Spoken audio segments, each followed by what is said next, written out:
Este video llega gracias a... Solo en septiembre, lleva tu préstamo a rebajatucuentas.com y tendrás mejores cuotas de las que estás pagando ahora. Llegó el momento del verdadero cambio. Gracias a Samsung. A raíz del deceso del congresista Hernando Guerra García, también se actualizó el tema de la situación del sistema de salud en el país. Por eso queremos enfocar específicamente este punto. ¿Cómo está el sistema de salud? Es una situación realmente lamentable, caótica, porque mucha gente no puede acceder a un servicio de salud, a una consulta, a un examen, a una operación, etcétera. Aquí recibimos muchas llamadas a través del rotafono de gente quejándose de que no puede sacar una consulta, está esperando meses por una operación, está esperando meses por un examen. Así que por ese motivo hemos invitado al doctor Óscar Ugarte, exministro de Salud, a quien por supuesto le damos la bienvenida y le agradecemos por su gentileza. Doctor Ugarte, bienvenido. Muchas gracias, Carlos, igualmente a Carlos González, y en primer lugar un saludo en el Día del Periodista. Muchas gracias. Colegas. Muchas gracias, doctor Ugarte. Trabajando en su día. Así es, la mejor forma de celebrarlo, doctor. Efectivamente. Bueno, ¿cómo podemos calificar el sistema de salud en el país, sobre todo el sistema primario de atención en salud? Bueno, no es una novedad, ¿no es cierto? Esto ya la pandemia mostró que había dificultades muy importantes en el sistema y lo que hay es una limitada capacidad de respuesta, no es que no haya capacidad de respuesta. Y eso se traduce tanto, miren, las grandes políticas sociales como es salud y educación, el principal factor es el factor humano. En otros sectores puede ser la tecnología, puede ser diversas cosas, pero en el sector salud y en el sector educación el factor humano es fundamental. Entonces, la primera brecha, y esto no es novedad, ¿no? Eso ya lo conocemos, que hay en el sector salud es la brecha del recurso humano. Es decir, tenemos una cantidad insuficiente para atender la demanda, incluso en el primer nivel, que debería ser el que, digamos, más fácilmente pueda completarse. ¿Por qué razón? Y lo podemos poner en cifras. De acuerdo a las fuentes oficiales del Ministerio de Salud, el Observatorio de Recursos Humanos, que es un buen sistema de información sobre lo que pasa en los recursos humanos, establece que actualmente hay más o menos 400.000 trabajadores en total, sector público, en salud, en el sector privado, etcétera. No es que no haya crecido, hace 10 años era 280.000, o sea, ha ido creciendo, pero eso aún es insuficiente. ¿Cuál es la brecha que se estima? Se estima que se necesita un 30% más, sobre todo en el primer nivel. Eso quiere decir 120.000 a 130.000 más, sumando médicos, enfermeras, obstetras, psicólogos, etcétera, ¿no? Y yo creo que eso es importante que se sepa, porque es por eso que las postas o los centros de salud, como el caso Punta de Bombón, no pueden tener 24 horas, porque el personal es insuficiente. Si se pusiese un poco más de personal, atendería las 24 horas. Eso pasa también en grandes ciudades como Lima. Muchas postas atienden incluso 6 horas. Eso no es posible, ¿no? Y algunos centros de salud atienden sin médico. Eso, por ejemplo, no debería haber, ¿no? Una cosa elemental. Doctor Ugarte. Sí, Carlos, ¿cómo está? Sí, ¿cómo se decide? Muy buenos días, doctor. ¿Cómo se decide dónde abrir un centro de atención primaria en nuestro país? ¿Y qué tipo de categoría? Sobre todo, porque entendemos que hay 4 categorías, y también si nos podría explicar cómo se decide qué tipo de categoría poner, dónde se abre un centro de atención primaria. Sí, con gusto. Existe una categorización ya desde hace muchos años que establece 3 niveles. El primer nivel, que tiene 4 subcategorías, luego el segundo nivel, que ya es hospitalario, y el tercer nivel son los hospitales nacionales, regionales, los institutos especializados, los de mayor complejidad. Pero en el primer nivel al cual nos referimos se consideran 4 subcategorías. Y se dice así: el 1.1, el 1.2, el 1.3 y el 1.4. El 1.1, desde mi punto de vista, en realidad no debería existir. ¿Por qué? Porque el 1-1 es un establecimiento donde no hay médico. Puede haber otros profesionales para prevención, etcétera, pero desde mi punto de vista, en todos tendría que haber médico para lo más elemental en la atención, aparte de las cosas de prevención, etcétera. Ese es el 1-1. El 1-2 ya hay un equipo básico, el 1-3 hay por lo menos las 4 grandes especialidades, que es pediatría, medicina, cirugía y ginecobstetricia, y el 1-4 ya son con otras especialidades y por lo tanto es el que mejor capacidad, aunque sea ambulatorio, pero atiende 24 horas, atiende casos de urgencia, etcétera. Lo ideal es que sean 1-4 bien distribuidos. Bueno, eso es un diseño que el Ministerio y hoy los gobiernos regionales, porque eso ya es una potestad transferida desde hace 15 años a los gobiernos regionales, proponen. Obviamente la población juega un rol importante porque es quien hace la demanda, ¿no es cierto?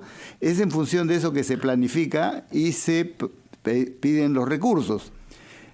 Por ejemplo, el señor ministro César Vázquez ha presentado un plan que él le llama el Plan 1000, que me parece correcto, adecuado. ¿Qué cosa es? Fortalecer 1000 establecimientos del primer nivel con recurso humano, con infraestructura, con equipamiento básico, etcétera.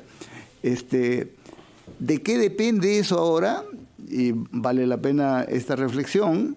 Hoy, empezando octubre del año 2023, está en las manos del Congreso. ¿Por qué razón?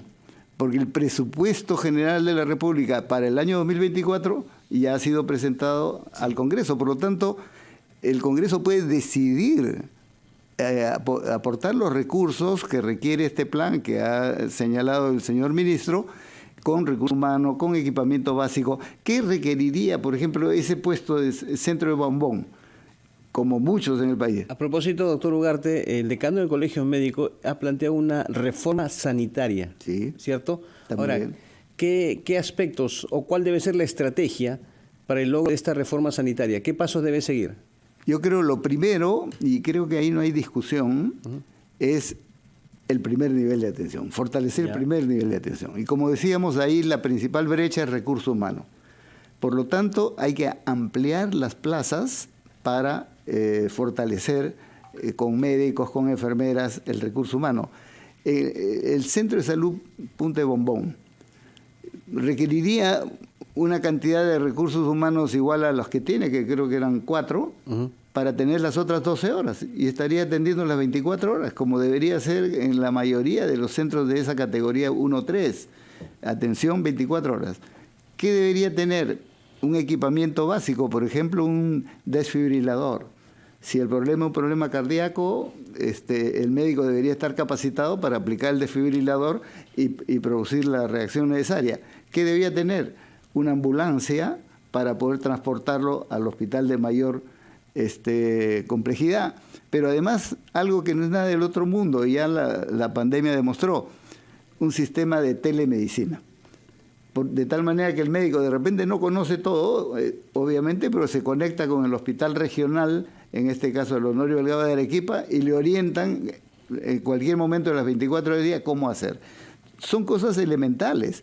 Eso se puede financiar y creo que el Congreso podría hacerlo.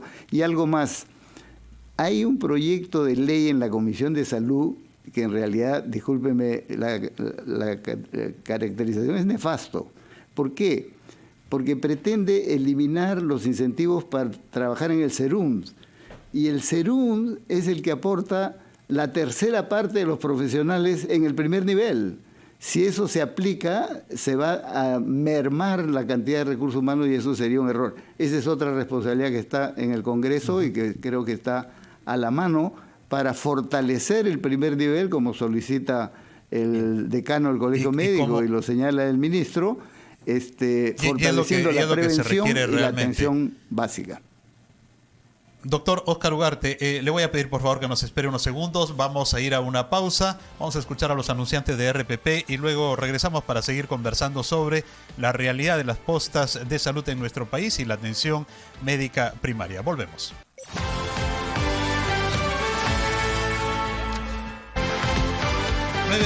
Con 20 minutos, estamos en Ampliación de Noticias, edición dominical. Carlos Villarreal y Carlos González los acompañamos esta mañana. Estamos en diálogo con el doctor Óscar Ugarte, ex ministro de Salud, conversando sobre la realidad de la atención médica en el país. Doctor Ugarte, el Ministerio de Salud tiene un diagnóstico claro, preciso, con estadísticas e indicadores que se actualizan en tiempo real respecto a la infraestructura y equipamiento de los centros de atención primaria en salud, porque da la impresión cada vez que se revela, ¿no?, cómo se atiende en un centro de atención primaria en nuestro país, como si descubriéramos algo y hasta el Ministerio de Salud se sorprende sobre lo que se difunde o sobre lo que se ve. No, sí hay un diagnóstico desde los hospitales más completos hasta los centros de salud o puestos de salud más pequeños. Hay una vigilancia y hay lo que se llama auditorías respecto a infraestructura, auditoría respecto a la cantidad de recursos humanos, o sea, se tiene el conocimiento. La pandemia además obligó al sistema de salud a tener un sistema de información más actualizado respecto a estos recursos fundamentales. La gran limitación son los recursos necesarios para resolverlo, ¿no? En el caso de infraestructura, por ejemplo, no debería ser tan complejo, porque la infraestructura en el primer nivel puede ser con estructuras muy simples, no tipo hospital de alta complejidad. Un ejemplo muy claro es el SISOL, el Sistema de Solidaridad de la Municipalidad de Lima. Tiene policlínicos de primer nivel, que son 1-3, con múltiples especialidades en diversas partes de la capital, con una altísima demanda y atención, y son de estructura ligera, es buena estructura, fierro, escaleras, tiene hasta segundo nivel, pero en buenas condiciones. Eso debería ser algo que se incorpore en forma sistemática, porque eso requiere mucho menor inversión. Hay planes para hacerlo y creo que este es el momento, en buena hora, si el Congreso decide priorizar salud y particularmente en primer nivel, aportar las partidas. Estamos en el momento que el Congreso de aquí a noviembre debe aprobar y, como sabemos, el Congreso no puede elevar el presupuesto que el Ejecutivo ha presentado porque eso está fundamentado en los ingresos futuros, pero sí puede mover partidas de un lado para otro para priorizar salud y particularmente en el primer nivel, como está siendo solicitado por el propio ministro César Vázquez y el decano del Colegio Médico con toda razón, ¿no? Doctor Ugarte, ¿cuál es la comparación que hace usted entre el presupuesto que ha sido proyectado para el sector salud con relación al 2024, comparándolo con el presupuesto que hemos tenido este año? O sea, tengo entendido que cierra en una cantidad mayor a lo presupuestado para el próximo año. Sí, y ese es un contrasentido que yo no entiendo. Efectivamente, el presupuesto que se aprueba hasta el 30 de noviembre en el Congreso es lo que se llama el presupuesto institucional de apertura, que empieza el 1 de enero del siguiente año. ¿Cuánto se ha aprobado para salud o se ha proyectado? Está por aprobarse, por eso es que ahí el Congreso puede tomar decisiones. 26.000 millones. Pero ¿cuánto es el presupuesto 2023 que está culminando a diciembre? Un poco más de 30.000 millones. Entonces uno dice... Estamos invirtiendo menos. ¿Cómo es que uno termina con un presupuesto así y empieza con un presupuesto más bajo? Claro, dicen, no, pero después va a crecer. Sí, pero mientras crece ese bache, ¿qué cosa es? Menor cantidad de recursos humanos que hay que contratar, menor cantidad de medicamentos que hay que comprar, etcétera. Eso no debería ser así, es decir, debería empezar por lo menos con lo que está terminando el año previo, ¿no es cierto? Y de ahí, si sube, tanto mejor. Entonces, creo que es un tema de manejo presupuestal que se puede resolver. No son diferencias políticas, no son complicaciones de ningún tipo, sino una lógica de priorización, y creo que ahora hay la sensibilización suficiente para tomar las decisiones que sean más convenientes para el sector salud. ¿Cómo afecta, doctor, la mejora del sector salud, la gestión de los gerentes regionales de salud o directores regionales de salud en los diferentes puntos que tiene el país? ¿Esto puede tener mucha incidencia y repercusión en la calidad de la atención, que sea buena o mala? Por supuesto que sí. Mire, acaba de concluir, los días jueves y viernes se ha realizado la 34 Conferencia Intergubernamental de Salud. ¿Qué cosa es eso? Se reúne el ministro con todos los directores generales del Ministerio de Salud, con todos los directores regionales del país. Eso es bien importante, eso se inició en el año 2010, felizmente se mantiene como forma de coordinación entre gobierno nacional y gobierno regional, y también asisten representantes de alcaldes para tratar los temas de salud.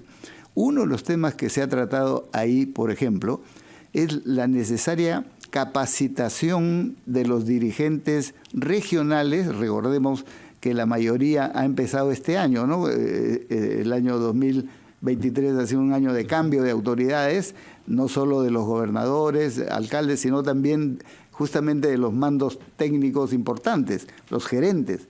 Bueno, eso requiere capacitación. La Escuela Nacional de Salud Pública, y yo soy director de la escuela, tiene una propuesta, se ha aprobado esa propuesta a aplicar, porque lo que demandan justamente los directores regionales es eso, necesitan capacitación en gestión. Uno puede ser buen médico, puede ser buena enfermera, puede ser buen psicólogo, pero eso no nos da la capacidad para gestionar sistemas complejos como los de salud. Requieren capacitación. Bueno, esto ha sido aprobado, hay muy buena voluntad de todos los niveles, y creo que eso es parte de lo que hay que hacer para que con los mismos recursos humanos se mejore la calidad de atención, porque finalmente todo apunta ¿a quién? A la persona, al ciudadano, a la ciudadana. Todo el sistema tiene que funcionar en razón de atender de mejor manera, tanto en la promoción, prevención, como en la atención directa de las personas, ¿no es cierto? Yo creo que esa es la orientación, eso no cuesta mucho, como acciones educativas, de capacitación, y es parte de lo que sin duda es prioridad para impulsar en lo que resta del año, para terminar de ejecutar bien el presupuesto de aquí a fin de año e iniciar una buena ejecución de enero en adelante. Doctor Oscar Ugarte, como siempre, muchas gracias por su amabilidad. Gracias, Carlos. Acá en Carlos González. RPP, y ojalá que el sistema de salud pueda mejorar, ¿no?, con políticas claras y coherentes por parte del gobierno. Hemos estado con el doctor Oscar Ugarte, exministro de Salud, 8:29 de la mañana. Vamos con el resumen de esta media hora en cuanto a titulares y regresamos con ampliación de noticias.